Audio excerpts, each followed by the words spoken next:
Hi, I'm Lisa with Unlimited Book Reviews, and today's review is for S.D. May's Letters to the Pianist.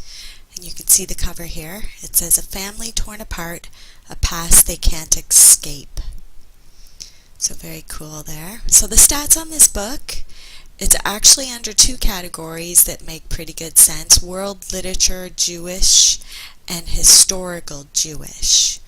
So it is about the war with Hitler and everything. It's currently ranking there at 657 on Amazon.com and 363 on Amazon.ca under those genres. It isn't a series or anything like that, so that's not applicable.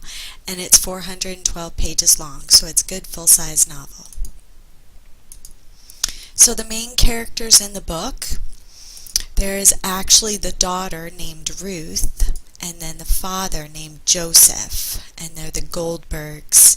It's written in third person with point of view switches, with those being the main people that the point of view is narrated by. But there are other people that the point of view, like too many to even mention, that briefly have point of view descriptions in the book. But those are the two main ones.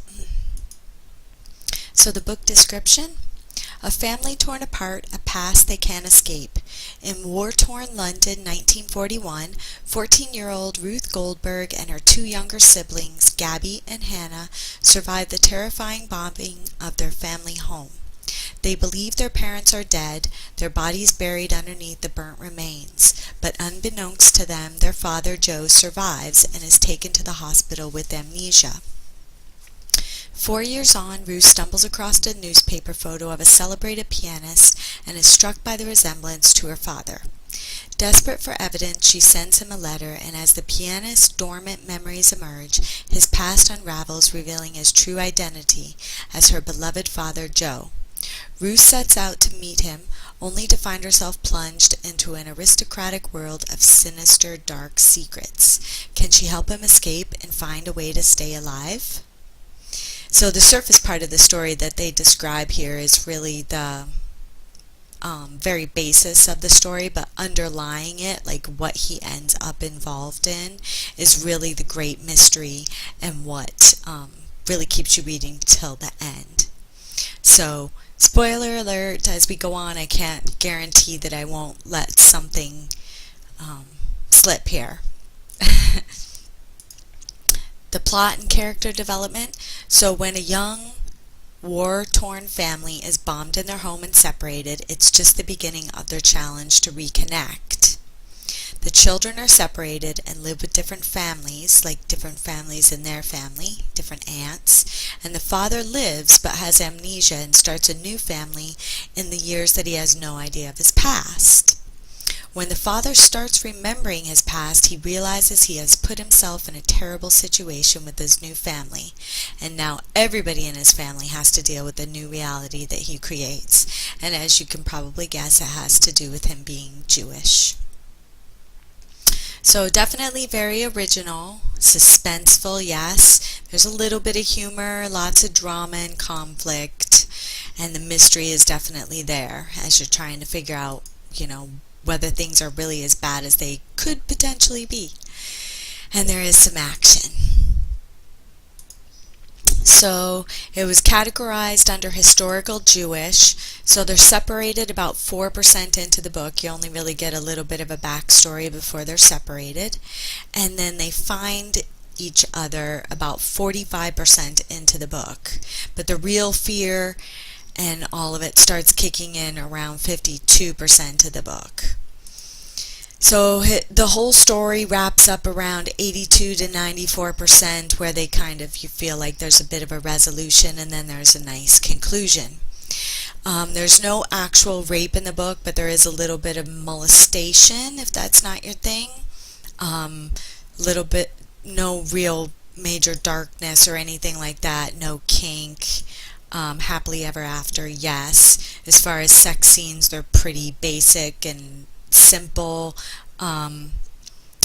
It's kind of bad in a way. Like, it's always a bummer when you hear more of the bad than you do of the good. Like, if you're going to tell me about someone being molested, I would also like to hear about a good, loving sex scene between two consensual adults a little bit more too.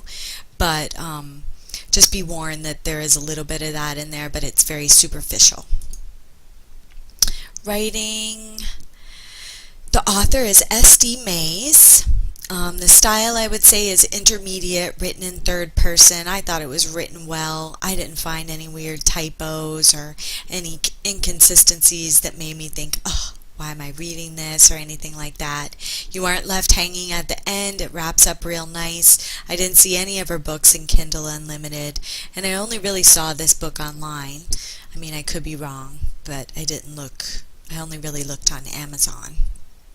Did I like it? Yeah, I would say it was definitely good.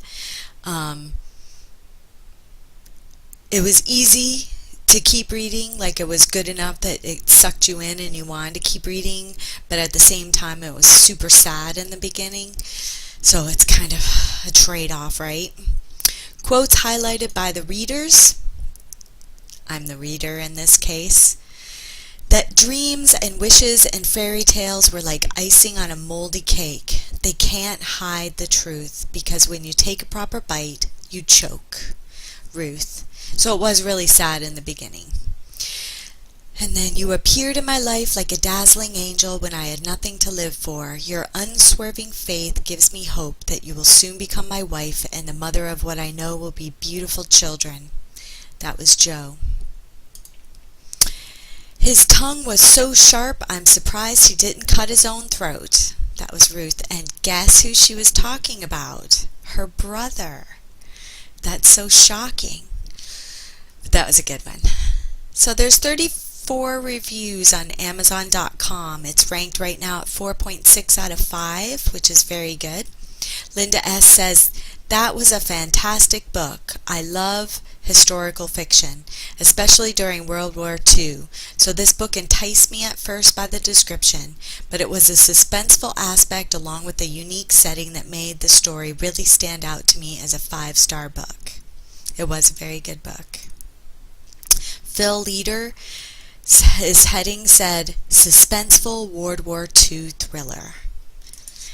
And then one of the lowest ratings was this one, a 3-star by Andrea, whose heading says, original and thought-provoking.